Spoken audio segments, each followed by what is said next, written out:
Beaucoup de musulmans ont souffert de l'éducation religieuse qu'ils ont reçue. Et ça amène des dégâts. Un jour, en discutant avec un athée, il m'a dit, vous dites, ces enfants sont musulmans ou ces enfants sont chrétiens.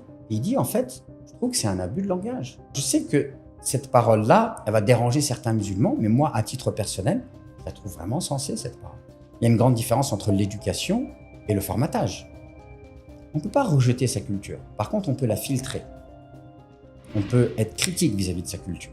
D'accord ? Et quand les gens ont été traumatisés, on les met en conflit avec leur culture. On les met en conflit avec leur culture d'origine. Et donc, du coup, on les met en conflit avec une partie de leur identité.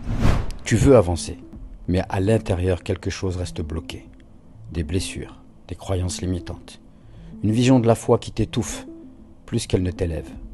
Avec Renaissance, en 3 mois, on libère ton histoire. On répare ta spiritualité et ta vie. On te réconcilie avec le divin et on installe une paix intérieure durable. Réserve ton entretien diagnostique avec moi et fais enfin de ta foi une force qui te porte. Beaucoup de musulmans ont été traumatisés par l'éducation religieuse qu'ils ont subie. Et c'est triste à dire, mais c'est une réalité. Ils ont reçu une éducation religieuse dans laquelle on n'a pas respecté leur personne, dans laquelle on n'a pas respecté leur âme, dans laquelle on n'a pas respecté leur intelligence, dans laquelle on n'a pas respecté leur liberté. D'ailleurs, j'aime beaucoup cette réflexion. Un jour, en discutant avec un athée, il m'a dit, vous dites, ces enfants sont musulmans ou ces enfants sont chrétiens. Et il dit, en fait, je trouve que c'est un abus de langage. Il dit, mais quelqu'un qui a 4 ans, 5 ans, 6 ans, 7 ans, 8 ans, est-ce qu'il a la conscience d'adhérer à votre foi? Puisque vous m'avez dit que la foi, on y adhère en toute conscience. Il dit, pour moi, ce sont des enfants de musulmans ou des enfants de chrétiens ou des enfants de juifs. Mais ce ne sont pas des enfants qui font la profession de foi en comprenant clairement les choses.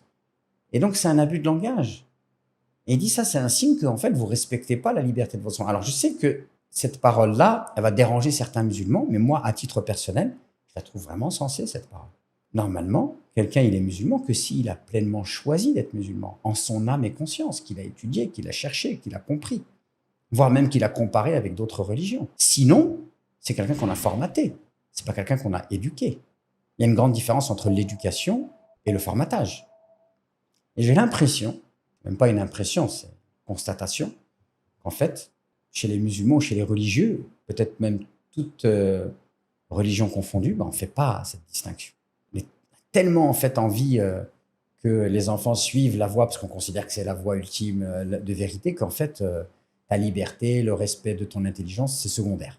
Donc, c'est un triste constat, mais beaucoup de musulmans ont souffert de l'éducation religieuse qu'ils ont reçue. Et ça amène des dégâts.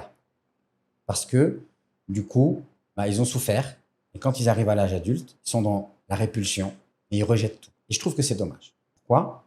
Parce qu'en fait, il y a la culture arabo-musulmane.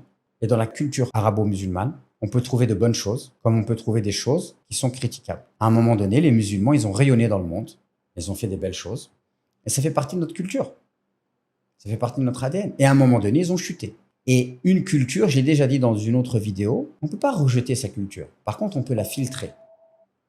On peut être critique vis-à-vis de sa culture. D'accord ? Et quand les gens ont été traumatisés, on les met en conflit avec leur culture. On les met en conflit avec leur culture d'origine. Et donc, du coup, on les met en conflit avec une partie de leur identité. Donc, la première chose qu'il faut faire, c'est que, par exemple, j'ai été frappé pour apprendre le Coran ou on m'a menacé pour que je puisse faire la prière. D'ailleurs, vous vous rendez compte qu'il y a des musulmans qui citent qui attribuent des paroles au prophète disant qu'il aurait dit il faut apprendre aux enfants à faire la prière à 7 ans et les frapper à 10 ans. Donc, on trouve dans le patrimoine religieux des textes qui sont affreux, qui sont horribles en fait, qui ne respectent pas du tout l'intégrité de l'enfant. Et après, on va s'étonner que certains musulmans soient traumatisés. Donc, il faut absolument que ces gens qui ont été traumatisés par l'éducation religieuse, ils puissent s'exprimer, qu'on puisse les entendre, qu'on puisse reconnaître la légitimité de leur souffrance, des abus qu'ils ont subis. Et après, il faut leur expliquer que ça, c'est le fruit d'une lecture de l'islam. Ce n'est pas toute leur culture qui est comme ça. Et que maintenant, ils ont le droit de se réconcilier, de se reconstruire librement, en respectant leur liberté de penser, pour qu'ils puissent faire la part des choses. Et quand ils vont faire la part des choses, ils vont pouvoir se réconcilier avec leur culture.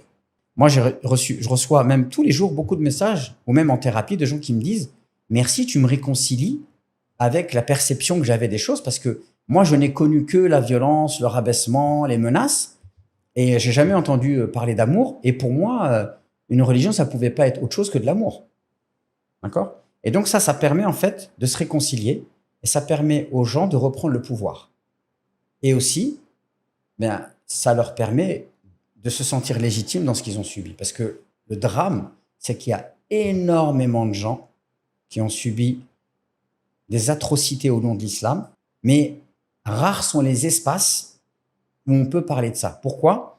Parce que ceux qui aiment l'islam, ils se sentent attaqués quand ils entendent quelqu'un qui va dire que j'ai subi des attouchements par mon prof de Coran ou des choses comme ça.